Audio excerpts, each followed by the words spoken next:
속보, 설마 했는데, 충격. 뭐야 이건 사기잖아. 역대급 충격과 경악, 분노 폭발, 홍명보, 정몽규, 이임생 사기꾼들아.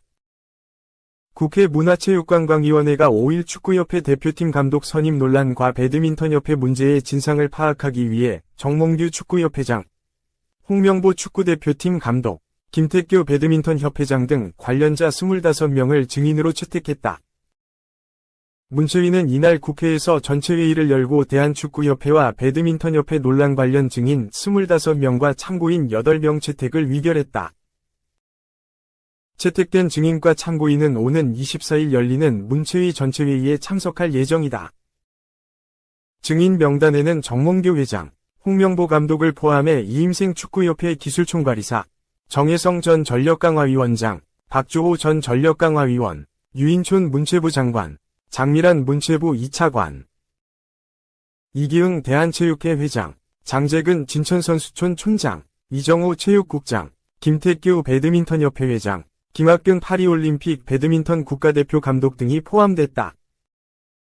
참고인으로는 박문성 축구해설위원, 김대업 축구협회 기술본부장, 기령아 삼성생명 배드민턴 감독 등이 출석한다. 문체위는 이달 초 열리는 북중미 월드컵 아시아 3차 예선 2연전 등을 고려해 이들의 출석 일정을 추석 연휴 이후인 24일로 잡았다. 문체위 위원들은 대한축구협회와 배드민턴협회 논란에 대한 현안 질의와 관련해 자료를 요구할 수 있고, 대상 기관은 13일까지 제출해야 한다. 한편 문화체육관광부는 축구협회와 배드민턴협회 논란에 대해 지난달부터 자체적으로 감사를 진행하고 있다. 감사는 이달 중순 종료될 예정이다. 2. 홍명보 감독과 함께 최다 추천을 받았던 외국인 감독이 공개됐다. 플러스 정책. 대한축구협회 전력강화위원회가 홍명보 한국축구대표팀 감독과 다비드 바그너 전 노리치시티 FC 감독을 가장 많이 추천했다는 사실이 뒤늦게 밝혀졌다. 한국축구대표팀 감독 선임 논란과 관련해 최종 후보 5명을 추린 축구협회 전력강화위원회 10차 회의록이 처음 공개됐다고 지난 13일 연합뉴스TV가 보도했다. 지난 6월 21일 열린 10차 회의는 한국 대표팀 감독 선임을 위한 전력강화위원회의 마지막 회의였다. 회의에는 정혜성 당시 전력강화위원장을 비롯해 10명의 위원 중 사임 의사를 밝힌 박성배 위원을 제외한 9명 전원과 김대업 축구협회 기술본부장 등 11명이 참석했다. 위원들은 이날까지 추려진 17명의 후보군 중 최종 후보를 선정할 방식을 논의한 뒤 현장에서 복수 추천을 진행했다. 적게는 1명, 많게는 7명을 추천한 위원도 있었다. 그 결과 홍 감독과 바그너 전 감독이 가장 많은 7표를 받았다. 헤수스 카사스 이라크 대표팀 감독, 거스 포엣 전 그리스 대표팀 감독이 각각 6표, 그레이엄 아놀드 호주 대표팀 감독 5표 등의 순으로 10명이 나열됐다. 나머지 7명에 대한 추천은 없었다. 앞서 축구협회는 최근 위르겐 클린스만 전 감독이 떠난 뒤 5개월간 새 감독을 물색하다 지난 7월 홍 감독을 사령탑으로 뽑았다. 하지만 선임 근거도 명확하지 않은 데다 그동안 다수의 외국인 감독이 사령탑 자리를 원했다는 사실이 알려지며 논란이 커졌다.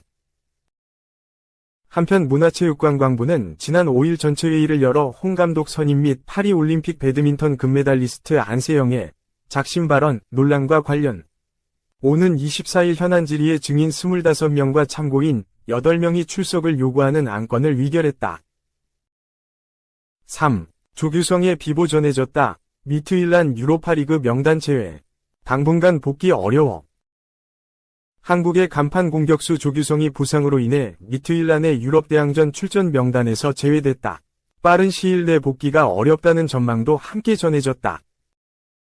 덴마크 매체 팁스블라데는 14일 한국 시간 부상이 미트윌란을 위협하고 있다. 미트윌란의 부상자들이 다수 훈련에 복귀했지만 조규성이 당분간 훈련에 참여하지 못할 예정이다 라고 보도했다. 이에 따라 2024에서 25시즌 유럽축구연맹 유로파리그 출전도 무산됐다. 매체는 토마스버그 감독은 조규성의 복귀가 기대했던 것보다 더 오랜 시간이 걸릴 예정이다.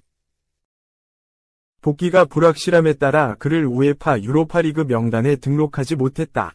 많은 선수를 등록할 수 없기 때문이다. 라고 덧붙였다. 조규성은 K리그 2에서부터 차근히 올라왔다.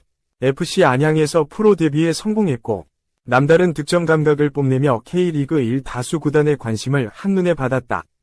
결국 당시 K리그 2를 호령하고 있었던 전북 현대의 부름을 받았다. 그러나 입단 초기 주전 경쟁은 험난했다. 그럼에도 조규성은 꿈을 접지 않았다. 그는 빠른 유럽 무대 진출을 위해 곧바로 김천 상무로 입대했다. 조규성은 끝내 날아올랐다. 군입대와 동시에 강도 높은 웨이트 훈련을 진행해 호리호리했던 체형을 근육질로 바꿨다. 조규성의 노력은 빛을 봤다. 2021년과 2022년을 통틀어 조규성은 49경기 22골 7도움을 기록하며 리그를 대표하는 스트라이커로 자리매김했다. 2022 시즌 도중 전북으로 화려하게 귀환한 조규성은 11경기 8골 1도움을 추가하며 K리그 1득점왕까지 수상했다. 월드컵 무대에서 스타로 성장한 조규성이었다. 파올로 벤투 전 대표팀 감독은 황의조가 부진한 틈을 타 조규성에게 기회를 줬다. 조규성은 찾아온 기회를 놓치지 않았다. 국제축구연맹 2022 카타르 월드컵 조별리그 2차전 가나를 상대로 환상적인 헤더 득점을 2번 성공시키며 스타덤에 올랐다.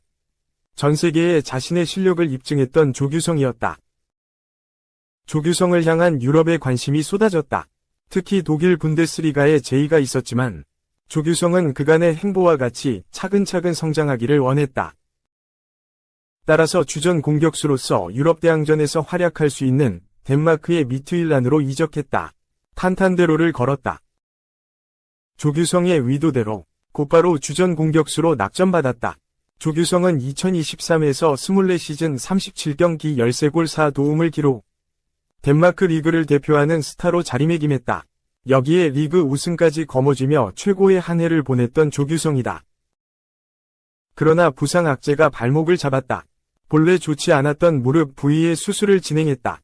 그러나 지난달 초 구단에서는 조규성이 수술 합병증으로 인해 복귀가 늦어진다고 공식 발표했다.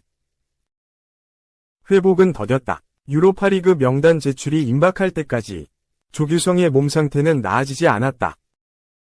결국 2024에서 25시즌 우에파 유로파리그에는 참여할 수 없게 됐다. 심지어 토마스 버그 감독은 올해 안으로 조규성이 복귀할 수 있을지 모르겠다는 의사 또한 함께 밝혔다. 대표팀 입장에서도 조규성 입장에서도 아쉬운 소식이다. 현재 대표팀에는 오세훈과 주민규 등 스트라이커가 존재하지만 완전한 합격점을 받지 못했다.